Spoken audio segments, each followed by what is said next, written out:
Chapter 3, People Aren't Property, 1688 to 1772. Many other Europeans continued Zurara's tradition of harmful writings about Africans, using words to influence people's beliefs and actions.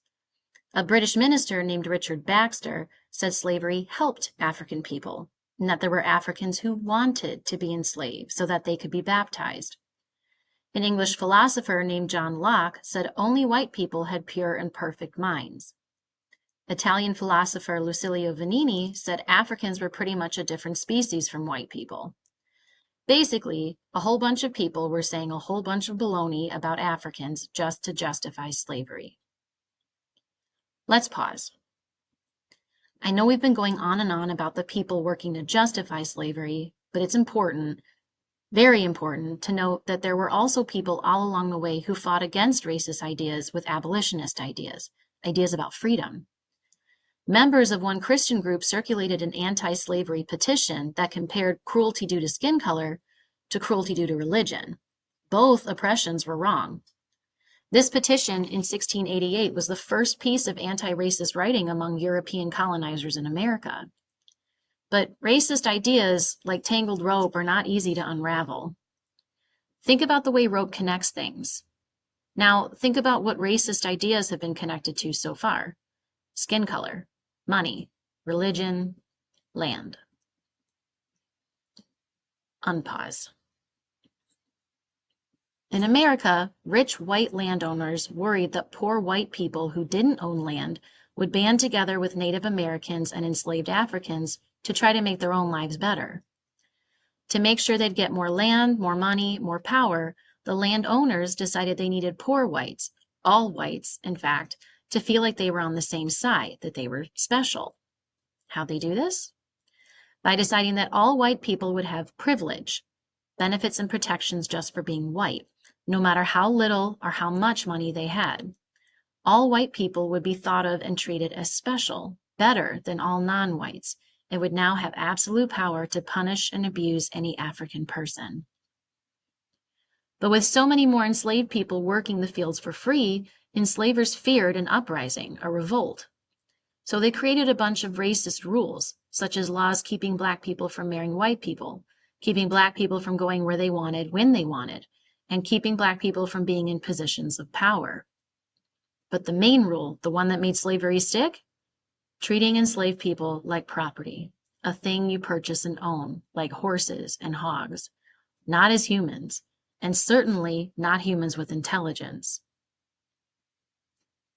Example, Black Girl Poet.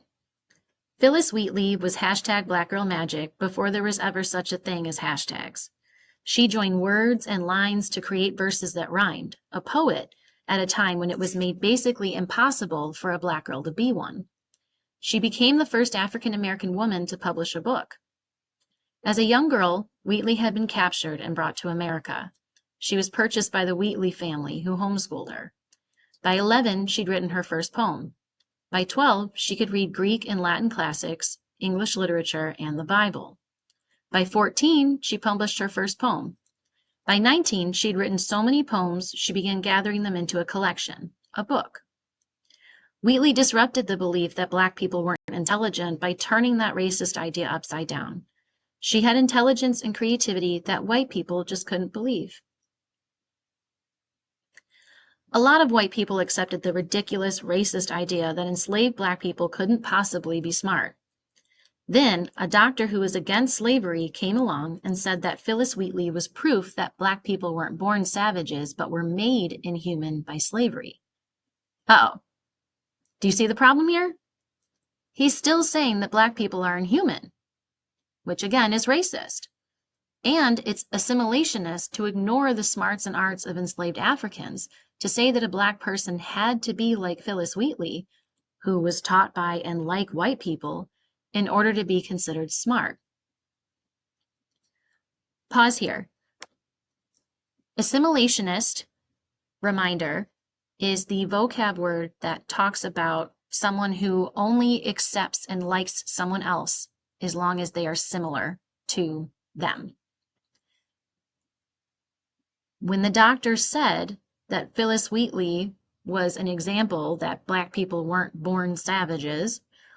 He's saying the only reason that he's treating her that way is because she was taught by white people and taught to think like white people. That's the only thing any of them considered smart.